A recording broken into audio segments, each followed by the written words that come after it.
sibingeleleke nje namhlanje ke ngayo leyo ngoma leyo nesisikhathi umhla ka5 June 2022. Queen Rejoice igama lami, I'm your host kuze kushayeke u9.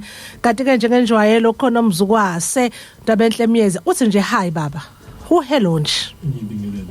The FM ngibonga Queen Rejoice ngiphele ithuba leli. Siyabonga. Thabo Sambot.com uthi nje hello.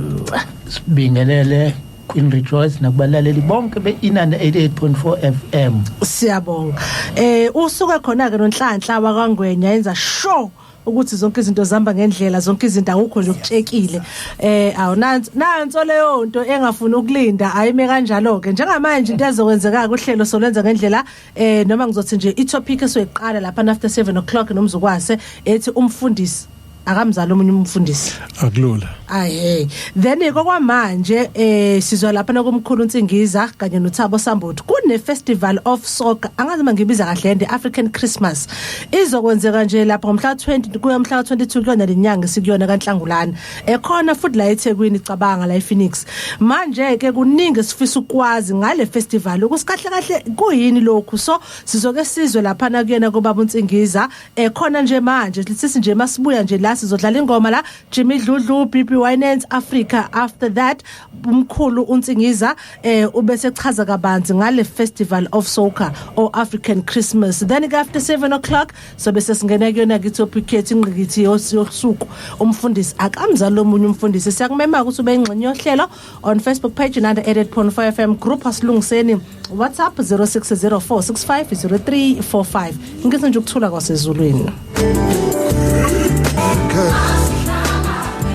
Masibingelele uhlelo asilungiseni nanda 88.4 FM uThabo kaSambothi lo noMkhulu Nsingiza thokoza Mkhulu thokoza Cash ninjani Mkhulu siyaphila singezwa kini Cash hayi sikhona nathi siyancenga Mkhulu thokoza sithi asikuthinte Mkhulu siyabona nansi isoccer tuyisoccer yebo isifikile kanti sasigcina esikhulumile ohlelweni ladlule wasibeka esithombeni ngayo yonke indaba yalama festival esinawo sama Africa la eNzansi kodwa ngathi enkulu kakhulu ke le esiyiqalayo manje ngoba izobe futhi iqala ukwenzeka la eThekwini ngisho kahle mangithi ikwi-ley line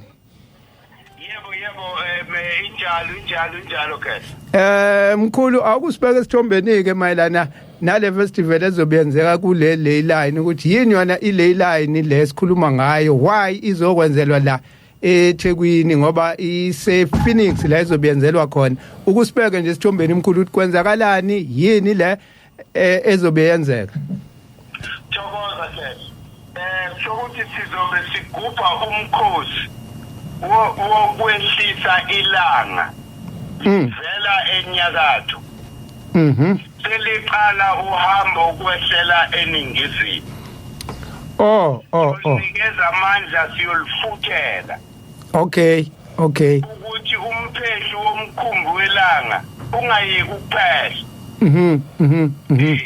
manje ke sibiza lento ngokuthi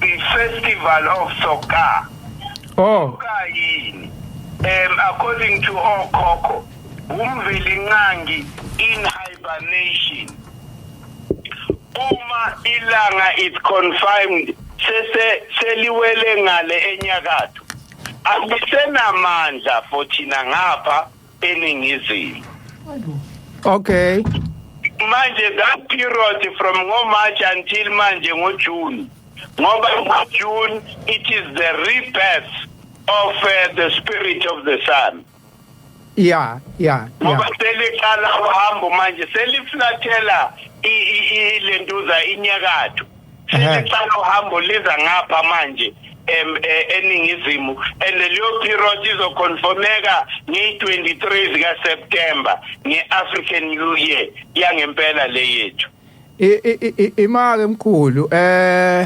ngicela uyibeke mhlambe ngolumi lesilungu akuyona lento ekuthiwa i-winter solstice yini le impela ke winter solstice as well winter solstice because on the 21st of June It is the longest night. Oh. And it's when the sun is furthest from earth. Liqhele kakhulu ilanga from emhlabeni wethu. Kepha ngalelo langa liyabuya. Selibheke emuva selibuya ngakithi manje. Okay. Mkhulu la niqondisa izinto la imake lokho abelungu bayenza nini lento ngoba abelungu abake bayenze lento sithole sesigaxela nathi sesenza izinto zabelungu. Abelungu bona bayenza ngoDecember nge-25. Oh. Ibamisile ngoba the real summer solstice is on the 23rd of December. Ilento esasikhuluma ngayo the last time isikhuluma sithi it's exactly the same thing. Angithi basiphendulela izinto. Thina sisebenzisa ikhalenda yabo. Therefore sihamba senza ama ceremonies nemikhosi yabo. Kepha senzi lutho nemikhosi yethu. Ukuze umlaleli abesesithombeni kahle njengoba bona beyenza ngoDecember ingoba kusuke kuyisebusika ngale kubona kusuke kuyi-winter solstice for bona bakithi kuyi-summer solstice thina eyethi winter solstice asiyenzi senzisa bona size sikhohle ukwenza yini bona ingakho baqhubeka ukuzigcilaza hayi futhi siyadeserve kanjalo manje ukhulume ngeley line wena Khetha yes kunalomuqa bawubiza ukuthi golden meridian shokuthi umuqa lo la kuhlangana khona ububili bemimoya yomhlaba the male and female kula ihlangana khona kukhona email and female spirit yini kuthiwa yebo okay zihlangana lapho yini ke lapho in the science yokhokho sikhuluma ngalento abayibiza ukuthi i-electromagnetic field. Yes. Manje iqala lapha eBlaffa i-Phoenix is part of lo muqa kepha la ichithela khona emfuleni olwandle kulapha eBlaffa. Manje eBluff kuzingenzelwa khona kuneyinkinga mhlawumbe izize Phoenix. Angithunjiwe le ndawo. Even though iphethwe uhulumeni wethu indawo kahulumeni wethu kepha icontrol abelungu asikhona ukuyisebenzisa le ndawo basitshele nje ukuthi ngeke sikhona ukuyisebenzisa. Banamafield erugby bona lapha and they won't allow any event like that to take place there ngoba izomosha utshani. Hawu kunane field bika kusoke singabantu abamnyama. Kunane field bikahle kakhulu ke ngoba kunane field. Injalo Khetha uzwake. Ubumqoka bale ndawo. Lapha bokune cave. Okay. At the exact point lapha eBluff. La uchithela khona lo moya sokuchithela olwandle. Lo we golden meridian. Yes. Bokune cave lapha amabhunu alboma. How? Manje uma driver lapha along beach lapha eBluff uzobona kunendawo ababiza ukuthi Cave Rock. Cabanga ngwala eThekwini ngiyazi leyo ndawo. Injalo Khetha kuyinsana ke zaleyo cave yokhokho. Okhokho bethu knew and understood amandla alandawo. Is it possible ukuthi the whites knew futhi bayibhoma le ndawo? No, they knew very well. They studied us, they knew ukuthi once they tamper with our spirituality and once they tamper with our sacred sites, basiphelile. Zonke indawo lezi ezibalulekile thina for umoya wethu. Yes. Umoya wemvelo. Zihlala abamandiya ozihlala belungu. It was by design bayayazi lento abayenzile. Bayayazi lento le angeke uyenze lento eIsrael ufike kuma Israel uyokwakha their sacred site. So why thina singabantu abamnyama sideleleka? Mkhulu sinama department la kuthiwa heritage arts and culture do they have an idea yalento okhuluma ngayo noma nabo abana idea ukuthi ukhuluma ngani lesi Greek leso sikhulumayo? but wena khetha i-idea bebenganayo ke siphawula ke ngayo ke ubumqoka baleya ndawo manje ke bapromisile ke ukuthi bazozama babukisise ukuthi bangasebenzisana kanjani ngoba le ndawo zikhona kepha zishoda abantu abane content yazo phela le ndawo le ifana nale ndawo eseLimpopo representa the northern point, the true north. Okay. Le ndawo zine potential okuletha ama-tourists from all over the world ukuthi bakhabula lo moya ola eSouth Africa. Yes. Lo moya bowuletha Egypt usula manje. Yiwo kumele ukugele. Mkhulu ukuze sibuyele siyixhumanise nemvelo again. Mkhulu le line isuka la iziyoshaya Egypt. Egypt right at the center of earth in the pyramid of Giza. Idlula lapho ke. Mkhulu mangizwa ingakho ithi mangizwa ngoba nakho usukhona la kuthiwa ama pyramids lawa ale eEgypt or eKemet abantu abawakha basuka la injalo wena Khehla ulentuza ubamkhwelo usitshele njalo ubamkhwelo usitshele njalo ukuthi iEgypt ayiqalanga ngabantu bacabanga ukuthi iqale khona it was refined in the north. Yeah. The beginning is here in South Africa. There are so many scientific sites and instruments and artifacts that confirm leyo nto leyo. Ukuthi okhokho baqala la, refine everything else in the north. So bebelandela lo moya. Remember ukuthi lo moya was in the north. Yes. And everybody from the continent assembled lapha in what is called now Egypt, Kemet, Northern Kemet. Maybe Africa yonke Kemet. Yes. The Southern Kemet, Western, Eastern, and the Northern Kemet. Refined everything there. And it wasn't just a singular group of people. It was a collective of all the minds and brains of the continent. Yibo baba refiner civilization eqale from the south. This is very manje lo moya in the north. Usendonga le lo moya ula. Njengoba zonke izizwe nje zizohlangana la enzansi kusho idonswa lo moya ngoba iAfrika yonke la manje. Into ngishoyo Cash iAfrika yonke ila manje thina mesikhuluma ngeAfrican unity yangempela sihlanganiswa umoya weAfrika izoyenzakala la eSouth Africa and ngeke iqale any otherwhere else kumele iqale la eSouth Africa thina siyimpengo yeAfrika yonke nama-Afrika. So lokulala kwethu and siqhubekisa the colonization of our minds siqilaza kulwane to come. Hey Mkhulu, this is very deep. Nginobaba umyaza la naye ngiyacabanga ukuthi khona ufuna ukubingelela nje naye bese efaka imibuzo. Thokoza Cash. Thokoza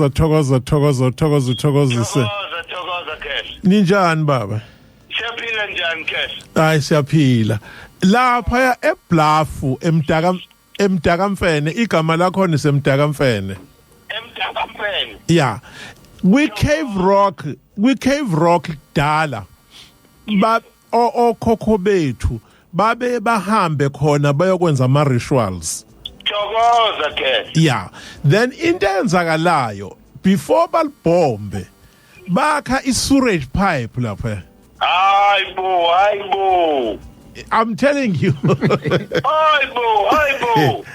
And i-concern enginayo abantu bala esibubulungu which is Durban ngesintu abanalo ulwazi ngezinto ezenzeka kephi kwi-Cave Rock. Yeah, for instance engikukhumbulayo engifuna ukukueda babe bahambe ogogo balande umhlabathi lapha ya bese kuthi uma umama kungabeletheki bawenze ube yidogwe kushuthi bawuxube namanzi yebo bese bemkhatha imlenze so amandla that are released by the soil particles ayethambisa isibeletho umama bese eyabeletha without travail. Yeah, that's number one. Ngifuna nje ukumention izinto ezi3 ngoba uyazi ungamangala Mkhulu ukuthi ngihlala noThabo lomnyuso lwasi kodwa ziningi izinto ezenzekala esingakaze siyixoxe naye bese kuthi okwesibili ulwazi luyafuneka khetha siyabonga kakhulu ngoba le ndawo lezi zisemqoka kakhulu makhetha zigugu ngithi bengithi la kuletha emini yeah le ndawo leya esebluff kula sakhe kumele sakhe khona indlu yobukhosi bethu yeah ipalace nakhona iempire yase South Africa yamakhosi nobukhosi yeah ipalace yeah ubuselela lapha yeah ikhuphule yonke into yenorth okwesibili Mkhulu njengoba ukhulume ngama artifacts amakhosi lapha ya kwi cave kwakunento ekuthiwa isihogo isihogo akuyona hell as interpreted by the Christian world isihogo umgodi la ulola khona imkhonto uncibilikise imkhonto ukuze kwakheke imkhonto lesisebenzayo hayi makhetha ngicela sibopheni siseveni yena uyazi labantu abakhe on our sacred site kumele kugilike konke lokho yeah ngoba lemkhonto kwakwengeyona eyama commoners kodwa esihogweni sasekwa kwi Cave Rock kwakuba imkhonto yamakhosi kuphela now there is an interesting story uyawukhumbula umgexo kaCredo walahlekayo yebo yeah amatshe awu2 kuona ayexoshwe lapha ezantsi Cave Rock thokoza ke hey thokoza so ngizama ukuthi uyazi nje ungivusela usinga Emkhulu ngoba I know a lot about izinto ezenzeke Cave Rock intuthane zayingasondeli nezilwane ngoba kunemfene eziningi nje bazokuthiwa umdaka mfene nje ingenxa ukuthi zazidla batu remember ukuthi imfene isymbol kaJehudi yes uJehudi le iledlozi lolwazi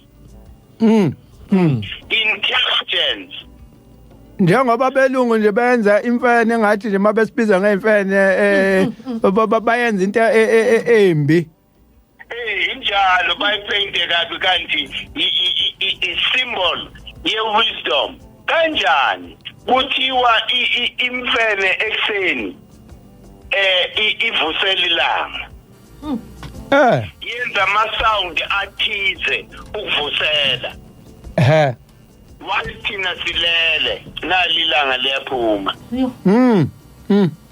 so that was an attribute of wisdom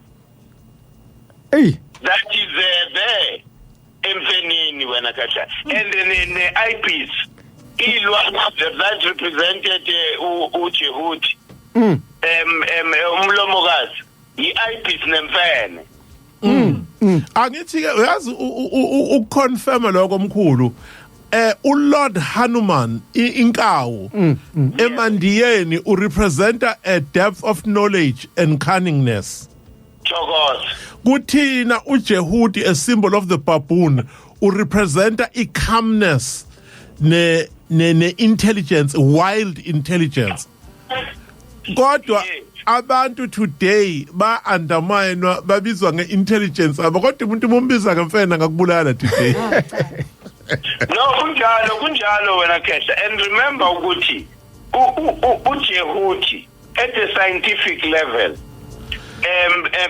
kuthiwa umvelinqangi uRa the creator of everything here on earth uyile ile symbol esithi 1 in 3 and 3 in 1. Ukuthi udaleke vele with the sacred geometry. Udalwa nje unoJehuti noma art. uJehuti noma art, it's part of umvelinqangi. Yes, yes. Therefore, As a result, Mkhulu, so Mkhulu. Intando kaMvelinqangi. Yes. As a result, umvelinqangi uthi umngcele nje walomhlaba wethu njengoba uzungeza ilanga kumele uhambe la. Ungahlenge uthintane nomngcele weVenus. Isicela Nkobe. Umthetho odaliwe, umthetho obekiwe by nature. Therefore bese ke uJehuti is the communicator yaleyo mthetho by uttering ama-frequencies that are responsible for the creation of every physicality on earth. Mkhulu kancane uselapho ngifuna ukukufakazela. Angithi irula lakhiwa okhokho bethu ilibombo.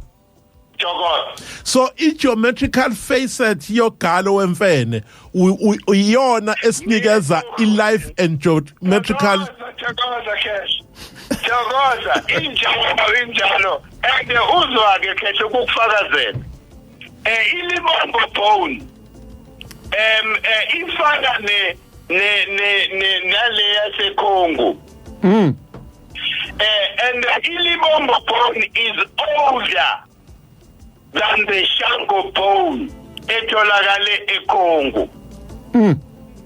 Therefore, it's one of the instruments, the valley, and the attributor that wisdom kaJehuti. And it that confirms that civilization started here in the south. It's that artifact, that Libombo bone, as well as in Zaro, the oldest stone calendar in the world. That is confirmation of civilization started here. Mkhulu uselapho lapha eBluff ngaphesha kwakhona angithi isilo sakaDukuzi lembele eqamanya amalembe ngokhalipha inkosi uShaka yakhe isigodlo ikhangela amankengane. Thokoza ngeke ngayizwa leyo. Lapha eKing Edward phesheya lapha. Ngiyizwa leyo, ngeke ngayizwa leyo. La sekule university khona. Ukuthi vele sakha lapha. University UKZN lapha. Kwakuyisigodlo khangela amankengane.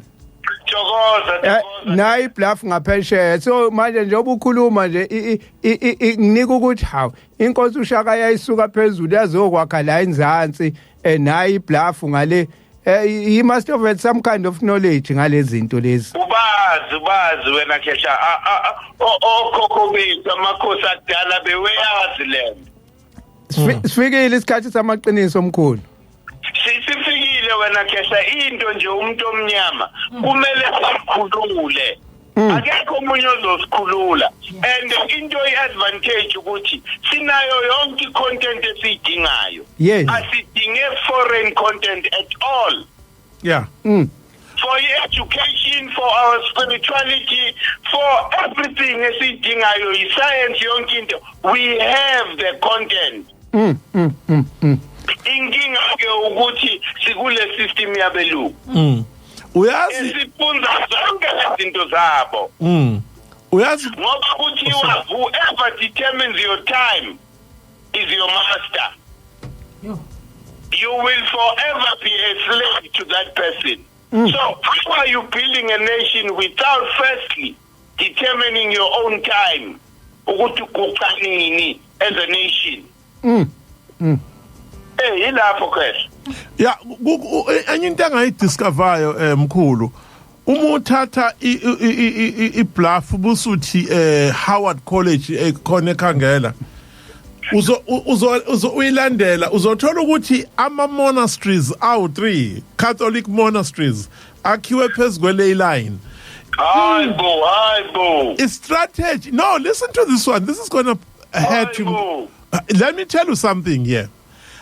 ama-Roma ayenze nje kuzona zonke indawo labantu ngoba amalelana nemthombo injalo yamanzi. So ama-Roma ayakha ama-monastery so that abantu mebethi bayohlambululwa bafike sekune-monastery ukuze bangawenza ama-rituals enhlambuluko kuona. Yeah. Like for instance, the most popular one kwakuthi umama mekade belethile ebese ya emiveni, imiva ukuyocleansa ukuthi usebelethile. Yo. Lokhu in Hebrew kuthiwa imikva bath, mikva, ameva, imiva ya. So angichaza ukuthi ke ilay line yethu ithe ukuvandalizwa kancane in certain points and areas as you move up the north. Then almost la inqamula khona you'll notice something.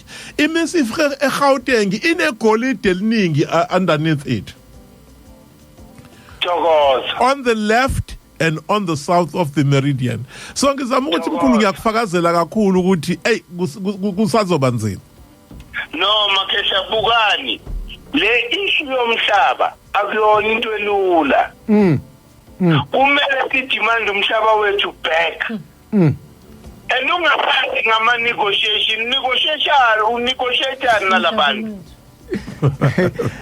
Mkhulu ngicabanga njengoba ngithi isikhathi sesifikile bekungenzeka umhlaba ubuyele kubantu abangazi ukuthi unalezi zinto lezi oyibalulayo noyikhombayo ebebezothatha bavele bathi nabo khona lapha eBluff bafuna ukwenza some sort of a development bengayazi significance yale ndawo le ukuthi bafaka imoli yes.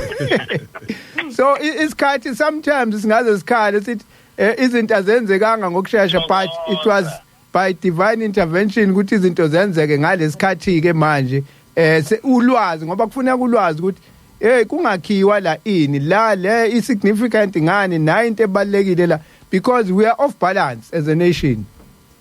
Thokoza Khehla ukubuya komhlaba wethu ezandleni zethu lo dilizwa sonke isakhiwo that is on our sacred side. Lapho there's no excuse.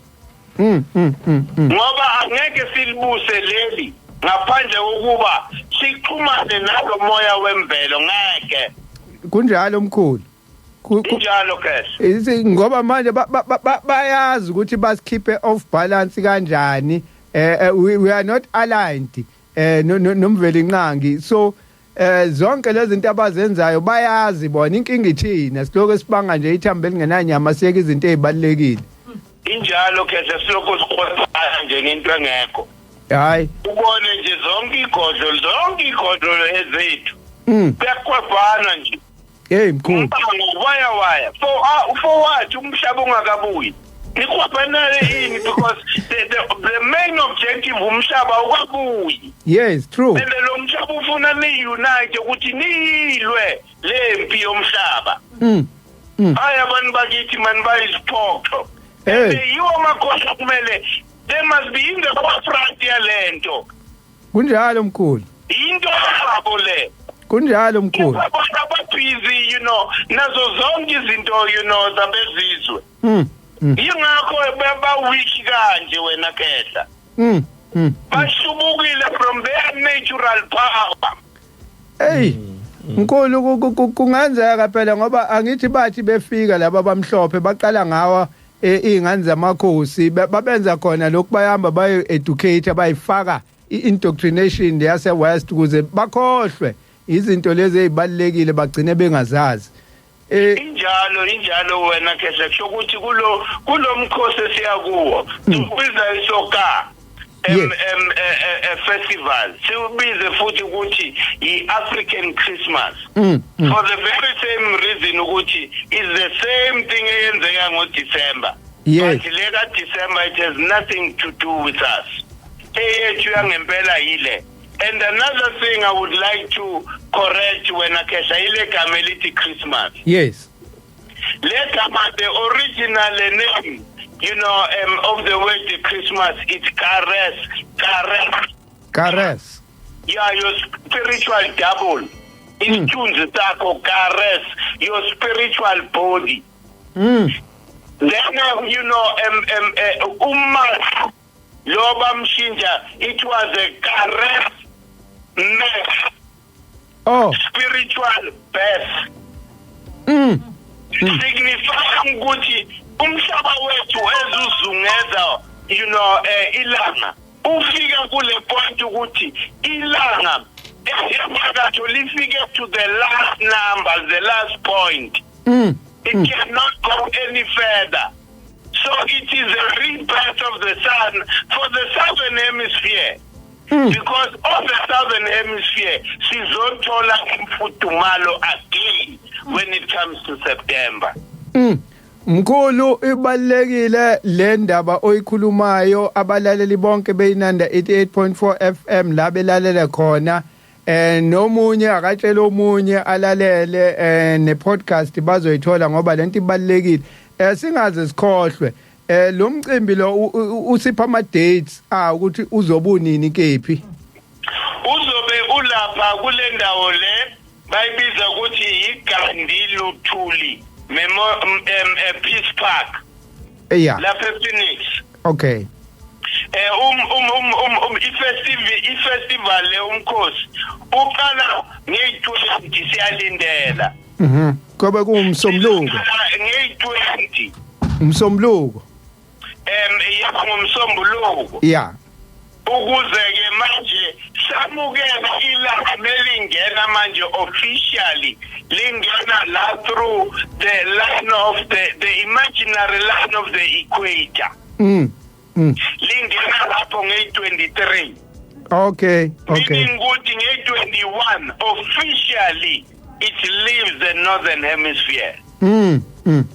And begins the journey, eza ngapha yingakho i-21 it is the day of hope. Ngoba siyazi ukuthi mafika lesigaba siyazi noma kanjani imfudumalo iseduzani iyeza ngapha on the southern hemisphere. Okay Mkhulu, sithi lana uma senza lento leyo winter solstice ngoDecember sisuke sithatha ama energies ethu siwanikela kubantu base Europe. Yebo. Now is the time yokuthi ke nansi ke into yethu ke manje this time around la eAfrica, it's for the first time la eAfrica lento kumele yenzeke la abantu abazindaba kaKhismusi nayi ke indaba ke manje ukuthi mangakuthi ke benenza le yanto ebenyenza ngoDecember ningazi ukuthi yini usechazile umkhulu mongazwanga kahle futhi kufanele ufike lapha ya ePhoenix uzophinda uyizwa ukuthi kwenziwani yeka lento yenza ngoDecember na into yakho la as an African injalo khehla sokuthi makuvuka kuzalwa kabusha lo moya welanga. Remember ukuthi amadlozi ahamba nayo umvelincane.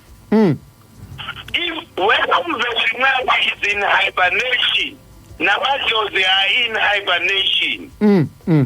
Yingakho la godweni kufina uzothola ukuthi mhlambe ngesikhathi senqwala kuthiwa inkosi is in seclusion ayibonwa. It's exactly the same thing ukuthi amadlozi ahamba nomvelincane.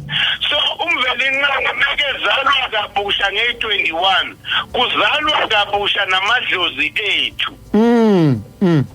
Ayavuseleleka manje akukhumangele ukuthi niloko nidumisa ninikeza amandla amadlozi abanye abantu abantu abayigcilazayo kepha thina nisenzeli lutho isiqalekiso leso somuntu omnyama. Mkhulu siyathemba ngelinye ilanga sesitholile kakhulu angazi noma ubaba umyaza kusekhona yena okunye ngoba siyazocela ngolunye usuku ukuzosichazela le ndaba yamadlozi ngoba kwayona lento ekukhulunywa ngayo kuthiwa amadlozi sesibona namhlanje engathi nabantu abasazi ukuthi yini idlozi kwenzakalani usazoke nje ngelinye ilanga nje ukusidilele nje nayo ukhuluma indaba yamadlozi ake ngidlulisele kubaba umyeza. Thokoza Mkhulu. Thokoza. Sibonge kakhulu ukuvuselelwa kolwazi lwethu lwesintu kuyinto ebaleke kakhulu so lokhu nje sithi kancane sibapha abantu bakithi ukuze bavuke ebubheni bengqondo. Ebengizocela ukwenze ngoba ngiyabona la kuline wami khona babuzayo uChristmas bafuna spelling sawo. Oh, it's KRS, KRS. Yes. Is the original, word for Christ. Correct. Remember, Jesus Christ is not the surname of Jesus.